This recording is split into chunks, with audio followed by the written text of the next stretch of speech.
বাহ বাহ বাহ, দারুণ দারুণ।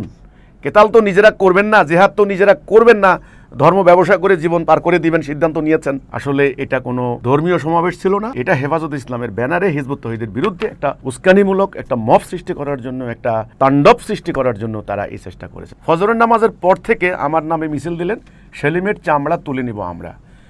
সমগ্র মিছিলটা, সমগ্র সমাবেশের মধ্যে দেখলাম হুমকি, উস্কানি, মিথ্যাচার, বানোয়াট কথাবার্তা, তারপরে আপনার হলো সরকারের প্রতি হুমকি, আমাদের প্রতি হুমকি।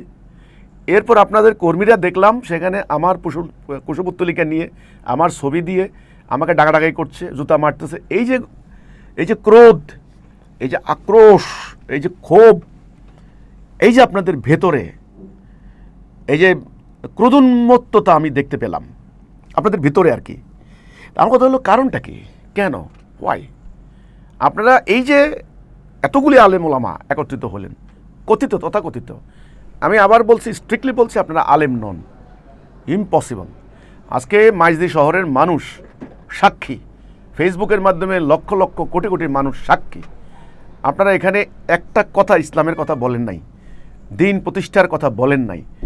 রাষ্ট্র হাজারো রকমের সংকটে নিপতিত, রাষ্ট্রের মানুষ ট্যাক্সের ভয়ে, মানুষের ঘরে ঘরে গ্যাস নাই, বিদ্যুৎ নাই, জ্বালানি সংকট, আপনার হলো বর্তমানে ছিনতাইকারীর সংকট, আরও নানান অসঙ্গতি জাতির মধ্যে, আন্তর্জাতিক সংকট, মুসলিম বিশ্বের সমস্যা।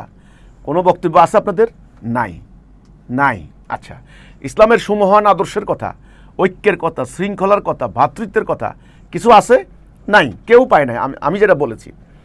আচ্ছা, এই রাষ্ট্রে, এই মুসলমানদের এই রাষ্ট্রে আল্লাহর কোরআনের আইন কিভাবে কার্যকরী করা যাবে, এটা নিয়ে কোনো বয়ান আছে আপনাদের? কোনো বক্তব্য আছে আপনাদের? নাই, কেউ শুনে নাই।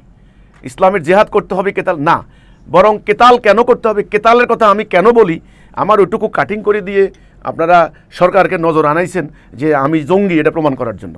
বাহ বাহ বাহ, দারুণ দারুণ। কেতাল তো নিজেরা করবেন না, জেহাদ তো নিজেরা করবেন না, ধর্ম ব্যবসা করে জীবন পার করে দিবেন সিদ্ধান্ত নিয়েছেন। তা এখন আমি যখন জেহাদের কথা বলতে গিয়েছি আমার নিজের জীবনের ঝুঁকি নিয়ে, তখন আপনারা ওইটারে কাটিং করে জনসভায় প্রচার করে সরকারকে বলছেন এই লোক জেহাদের কথা বলে, এই হচ্ছে জঙ্গি। এই হচ্ছে আপনাদের অবস্থা। আমার কথা হলো এই সমাবেশে আপনাদের অর্জনটা কি, আমলটা কি?